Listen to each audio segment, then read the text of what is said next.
Ainda tem gente que repete essa tremenda baboseira, né, de que o Estado, ao interferir na economia, atenta contra uma lógica do próprio sistema capitalista. Ou seja, impede a realização de uma economia de mercado, que depende, por seu turno, de uma não influência dos Estados. Isso é um absurdo tremendo, né?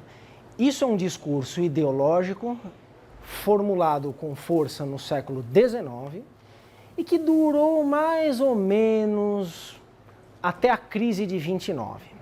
Até a crise de 29, tinha gente importante e gente esperta que ainda acreditava na incompatibilidade entre Estado e economia de mercado, economia capitalista.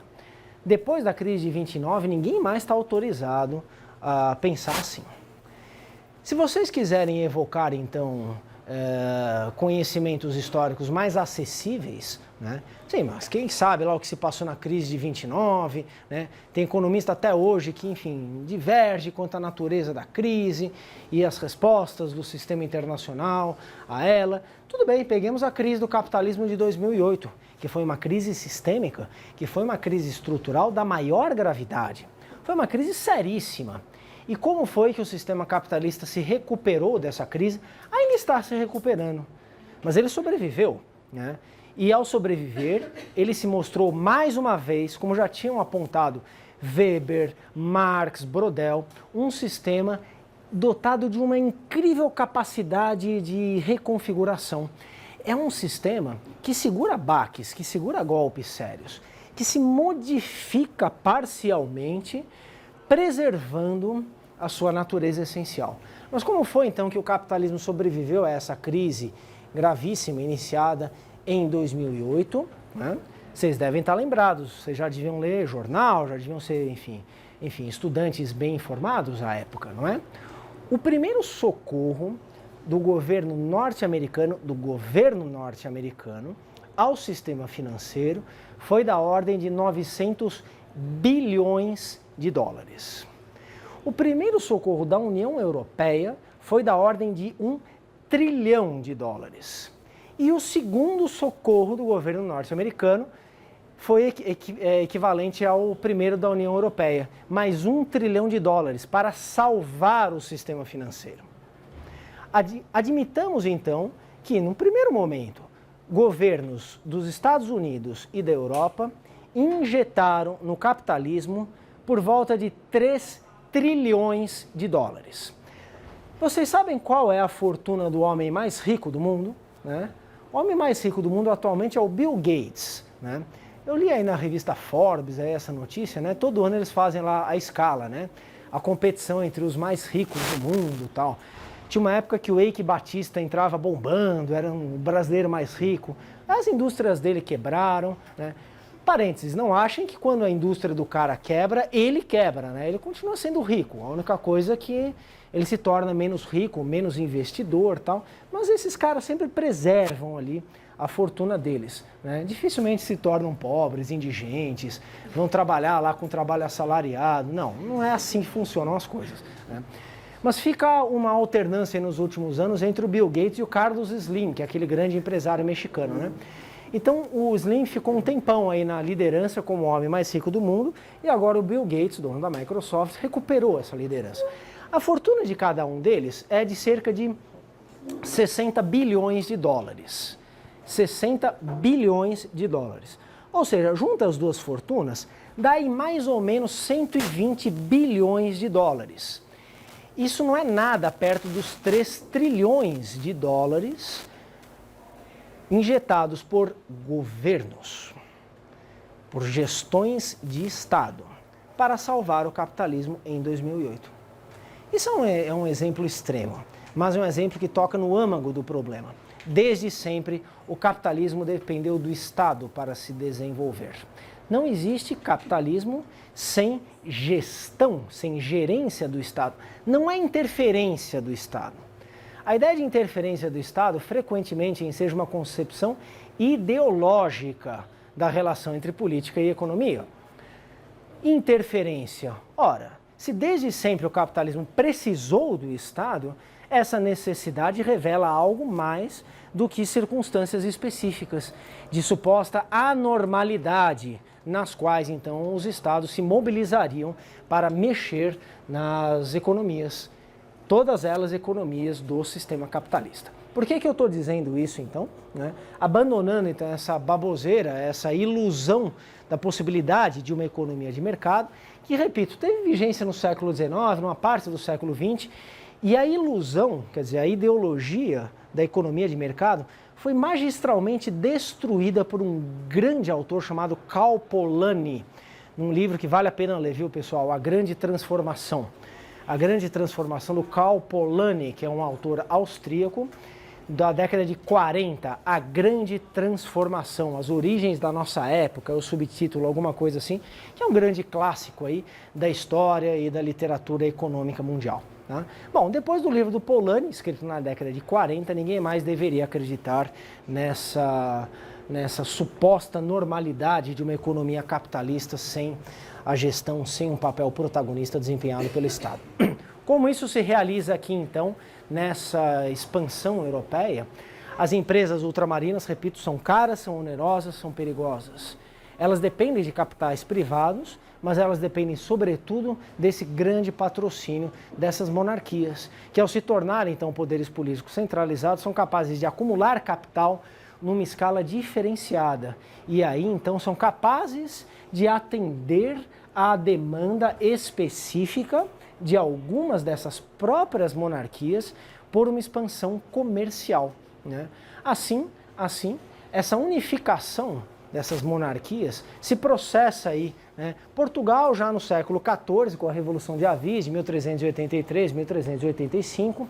A Espanha, a monarquia hispânica, se forma ao longo do século XVI, inicialmente com a união entre as coroas de Castela e Leão, e logo, enfim, outras coroas, e tudo isso vira então essa monarquia hispânica ou espanhola, e outros estados vão seguindo os mesmos passos no século XVI. Um dos contextos específicos importantes dessa crise de rearranjo da política europeia em direção então a essa centralização de poderes, são, em primeiro lugar, a grande crise do século XIV. A crise que tem a ver, então, com um dos surtos, o mais pestilento de que se tem notícia, de uma peste negra, a partir de 1376, mais ou menos, é quando acredita-se que essa peste, vinda, então, do Oriente, da Índia, de algum lugar do Oceano Índico, mas provavelmente da Índia, chegou a Veneza e daí se espalhou para a Europa, causando uma mortalidade enorme, gigantesca, e um declínio populacional, uma retração brutal das atividades econômicas dessa Europa, uma contração, portanto, desse desenvolvimento do capitalismo na Europa. Essa é uma dimensão importante. Outra dimensão tem a ver já com o próprio século XVI, que são as guerras de religião, após a Reforma Protestante iniciada em 1517. Ora, para nós entendermos o que significa então essa demanda por uma estabilidade de tipo política em sociedades fundamentalmente agrícolas, como são as sociedades europeias desses séculos XIV, XV e XVI. Um bom exemplo no plano das sensibilidades é um filme. O filme não retrata o contexto europeu, ele retrata um outro contexto, o contexto japonês, mas é justamente de fragilidade do homem diante da sua dependência estrita em relação à terra e de como isso causa, digamos, enfim, uma brutal comoção social. É o filme do Akira Kurosawa, Os Sete Samurais. Alguém assistiu aqui Os Sete Samurais? Legal, 2, 3, 4, pronto. Quem não assistiu, acatem minha sugestão, Tem uma refilmagem boa também, linguagem Bang Bang, né? Os Sete Homens e um Destino, né? Que é basicamente a transposição da mesma história para aquele contexto de faroeste norte-americano. O filme do Kurosawa é uma maravilha, viu? Vale a pena assistir, tem aí em DVD, filmaço, cinema de primeira. Uma pequena aldeia, né, de agricultores que planta, que colhe, semeia regularmente, é saqueada também regularmente por um bando de ladrões, um grupo de bandoleiros. E resolve, então, se armar e resistir, né, a esses ataques. E aí contrata um grupo de samurais. E esses samurais, então, abnegados, se dispõem a treinar e a ajudar essa aldeia de dependentes da terra, né, contra os saques externos. Isso pode ser visto como uma espécie de uma metáfora das dificuldades dessas sociedades agrícolas, né, crises de abastecimento, levando então a uma grande comoção social. É disso que a gente está falando também na Europa, desse século XVI, desse século XV já. O filme do Kurosawa é ambientado no Japão do século XVI. E as guerras de religião, mais especificamente, quer dizer, essa brutal instabilidade política que tem efeitos terríveis também na economia, na vida material das pessoas. Tem um filme, enfim, não é da mesma estatura que o filme do Kurosawa, mas é uma boa recomendação também, que é um filme chamado A Rainha Margot, não sei se vocês assistiram, né? É um filme protagonizado pela Isabelle Adjani, né? E eu não sei o nome do ator que faz o casal lá e tal.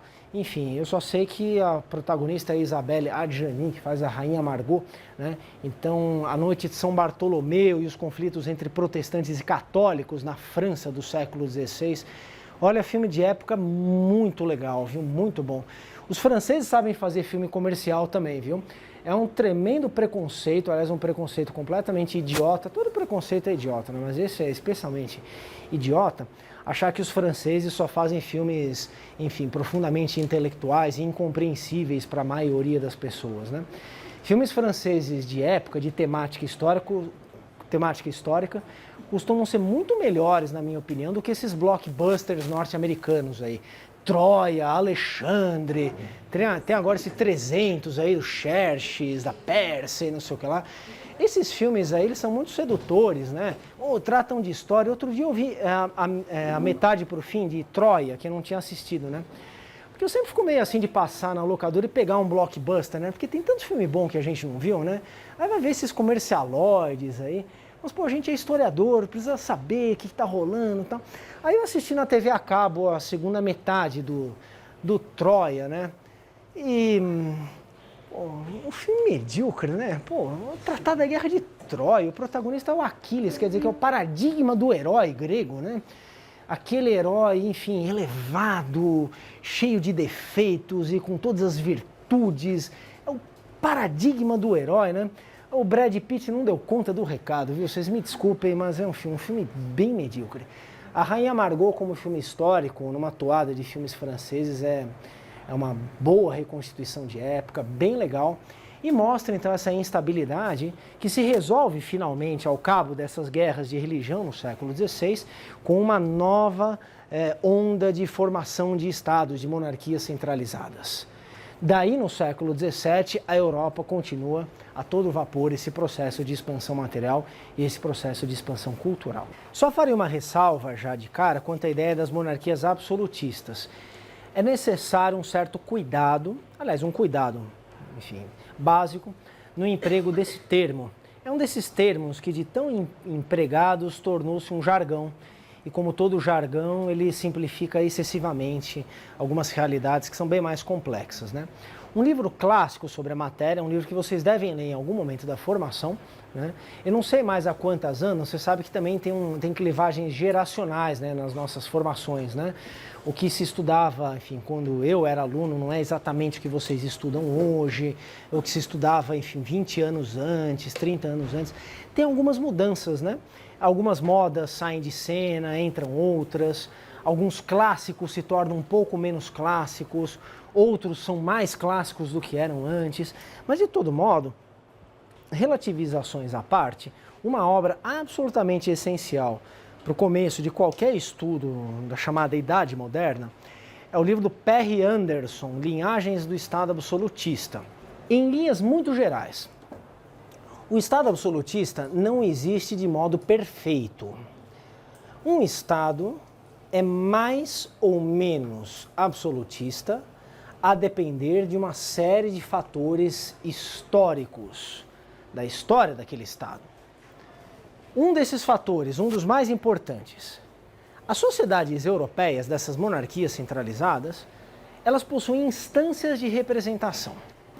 Não são sociedades tiranas, não são sociedades de poderes completos, de poderes avassaladores. Tanto é que todas essas sociedades possuem instâncias de representação, como, por exemplo, as chamadas cortes em Portugal e em Espanha. O parlamento na Inglaterra, sobretudo a partir das revoluções de 1640 e 1689. Os estados gerais franceses, as dietas no leste europeu, são momentos em que se reúnem os corpos da sociedade. Porque essa é uma sociedade toda ela desigual, naturalizada como desigual, organizada por quê? Porque esse fortalecimento comercial é critério de fortalecimento político. E um dos meios de mediação entre poder político e poder econômico é o poder militar. Porque se um Estado pode acumular capital, ele pode também montar armadas, né? Enfim, máquinas de combate.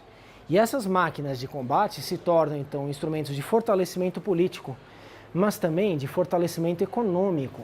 Ora, nesse mercantilismo, nessa idade moderna em formação, para que serve economicamente uma máquina de guerra? Né? Para a conquista de mercados, para a conquista de territórios, eventualmente, para saque. Esse é um mecanismo trivial, básico, comum, de acúmulos de riqueza por estados nessa competição interestatal do mercantilismo da Idade Moderna. É você ir lá e roubar a riqueza do outro. Né? Ora, os espanhóis então vinham na América e enchiam aí os seus barcos de tesouros, vamos chamar assim. Né? Para que os ingleses vão aqui então chegar antes dos espanhóis, expulsar os espanhóis, se eles podem saquear o barco em alto mar? Né? Mas como que os ingleses vão saquear isso daí? Eles podem ir com uma própria armada e fazer isso, eles podem contratar piratas, e aí os piratas ficam com uma parte disso, são intermediários, né? E a outra parte fica então para o pagamento desses serviços. Assim sendo, os piratas, esses piratas do século XVI, XVII, XVIII, são agentes comuns, importantes, desse jogo da competição interestatal. Essa relação, então, entre a mediação do poder político, do poder econômico, pelo poder militar, tem a sua história também. Isso vai mudando ao longo da história. Né? Isso tem uma vigência muito dramática hoje, que guarda dessa época certas lógicas. Não é a mesma mediação. Né? Uma guerra hoje não serve exatamente para a mesma coisa que servia, então, nesse contexto do mercantilismo. Mas existem certas lógicas que são comuns. Né? Tomemos um caso aqui, o caso da guerra do Iraque. Né? Então, não faz muito tempo, os Estados Unidos bombardearam, invadiram o Iraque, depuseram o governo do Saddam Hussein, instituíram um governo com uma pretensa lógica de democracia liberal, né? E estabilizaram, entre aspas, a região. Né? O pretexto político para isso foi a destruição de armas de destruição em massa. Como todos nós sabemos, foi um discurso de pura justificativa. Né?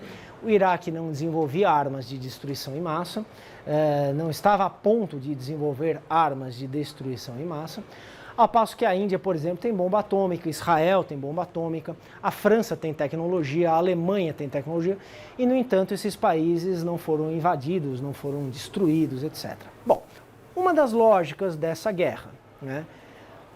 Outra lógica, a guerra ao terrorismo. Né? Também sabemos que o Iraque não era exatamente um campo de treinamento da Al-Qaeda. Né? O Afeganistão, sim, né? Mas o Iraque, não. Bom, justificativa, então, a guerra ao terrorismo. Mas existem outras lógicas ainda. E aí estamos diante de lógicas historicamente constituídas. Essas duas às quais eu me referi, né, estou chamando aqui de lógica, e são argumentos com força de conversão em realidade. Eles podem se tornar algo na realidade, mesmo que saibamos que o Iraque não treinava terroristas da Al-Qaeda e nem desenvolvia armas de destruição em massa. Mas isso foi suficiente para convencer parte da opinião pública norte-americana, por exemplo. Então há uma lógica nesse tipo de argumento. Mas outras lógicas são mais antigas. Por exemplo, aquela lógica que faz com que os Estados Unidos, então, promovam uma guerra numa região rica em petróleo, né, destruam a infraestrutura do país e convoquem, então, uma vez necessária a reconstrução do país, empresas norte-americanas. Não é? Uma delas, a Halliburton, era inclusive do próprio vice-presidente dos Estados Unidos, né? Uma das empresas mais atuantes, então, na reconstrução do Iraque foi a empresa justamente da qual era um dos acionistas majoritários o próprio vice-presidente dos Estados Unidos. Né? Mas então é só de enriquecimento pessoal isso? É só porque o sujeito é um safado sem vergonha? Talvez haja uma certa lógica nisso também. Né? Mas não é exatamente disso que a gente está falando. Né? O Estado promove então uma guerra. Né? O Estado precisa se armar. Ao se armar, porque o exército é o exército público, é o exército norte-americano, ele dinamiza a própria economia norte-americana. Né? Então, comprando os mísseis, comprando os armamentos, enfim, os aviões, porta-aviões, que são máquinas de guerra caríssimas. O Estado dinamiza a economia, né, armando-se. O Estado utiliza, então, esses armamentos, o Estado permite a reconstrução do país, em parte também por capitais privados, que são capitais privados que, obviamente, financiarão as campanhas do Partido Republicano, são capitais privados, enfim, com grande peso de atuação na política norte-americana, na sociedade norte-americana, e a roda gira. Os Estados Unidos se mantêm, então, numa posição de liderança mundial, os Estados Unidos mantêm um exército forte, mantêm uma economia forte, mantêm um Estado forte. Cria-se um ciclo vicioso. E com isso os Estados Unidos lideram uma competição interestatal que ainda existe nos dias de hoje. Não é? A Rússia ameaça, a China ameaça, mas nenhuma delas chega aos pés dos Estados Unidos em termos da eficiência do estabelecimento dessas articulações todas. Para efeitos de análise histórica, as lideranças individuais, elas são muito menos individuais do que políticas, né?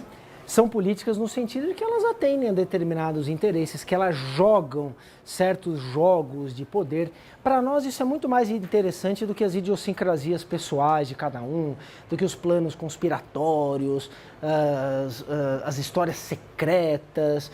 Estamos diante novamente de lógicas. Essas lógicas são essas que eu estou analisando aqui, né? E aí, se você me permite, volto aqui para essa questão das monarquias centralizadas dessa época e dessa conjugação de poder político, econômico e militar, né, para mostrar então, né, aliás, para constatar, que vocês já sabem, Cristóvão Colombo estava a serviço da coroa espanhola, interessada que estava em promover a expansão material, expansão do mercado da Espanha, mas também uma expansão espiritual, uma expansão cultural.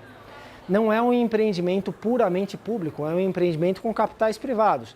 Esses capitais podem ser, então, capitais florentinos, capitais venezianos, capitais genoveses, que são muito importantes nessa época, que estão lá também financiando armadas como a de Vasco da Gama, Índia, de Cabral, Brasil. Esses capitais, então, eles se unem a esses capitais do Estado, a esses interesses do Estado e estabelecem, então, parcerias que se tornam bastante coerentes e que permitem essa expansão material / espiritual da Europa. Mas eu dizia também que há uma dimensão demográfica dessa expansão. Ela pode ser observada nesse gráfico, também publicado por Fernand Braudel, Civilização, Material, Economia e Capitalismo. Esse gráfico nos mostra uma tentativa de quantificação da população mundial do ano de 1200 até cerca do ano de 1800. Impossível obtenção de dados precisos, de dados completamente confiáveis. Como grande historiador que foi, Braudel buscava aproximações, lidava com escalas na história. Essas aproximações, com todas as suas imprecisões, mostram coisas fundamentais.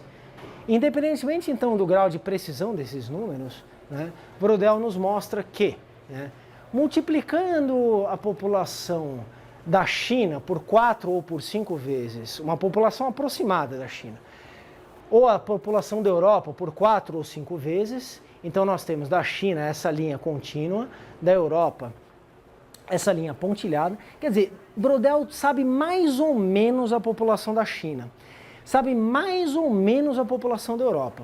Multiplica por 4 ou por 5, supondo que isso daria algo próximo do total da população mundial. Independentemente dos números, nós temos um movimento.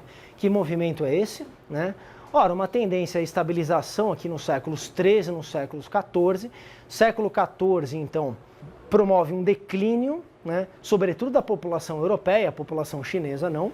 Então, essa grande catástrofe demográfica que tem a ver com a peste negra de 1376, né, uma recuperação nos séculos seguintes, um grande crescimento da população mundial, tomando-se por base ou a China ou a Europa, no começo do século XVIII. Aqui, então, quando a curva chinesa se torna abrupta, a curva europeia já é importante. No século XVIII, então, nós temos o início do crescimento da população mundial, de modo que ela jamais deixará de crescer. No século XIX, um novo boom. E no século XX, uma escala até então inimaginável, até chegarmos nesses cerca de 7 bilhões de indivíduos que nós somos. 7 bilhões, né? Sendo que no século XVI, isso aí estaria em torno, enfim, de 500 milhões de habitantes, quando muito, para 7 bilhões, quer dizer, multiplicando-se por 14. Né? O tamanho do planeta é o mesmo. A quantidade de gente vivendo no planeta começa a se tornar cada vez maior. Há, então, uma certa dimensão a ser compreendida nisso daqui. Essa planetarização do comércio europeu, das rotas europeias, vai de encontro ao início de um crescimento sem precedentes da população mundial. Não estamos aqui dizendo que isso ocorre porque a população cresce, porque a população podia crescer e ficar quietinha lá no seu canto, não é verdade? Só que esse crescimento ocorre já tendo por base um movimento de globalização anterior.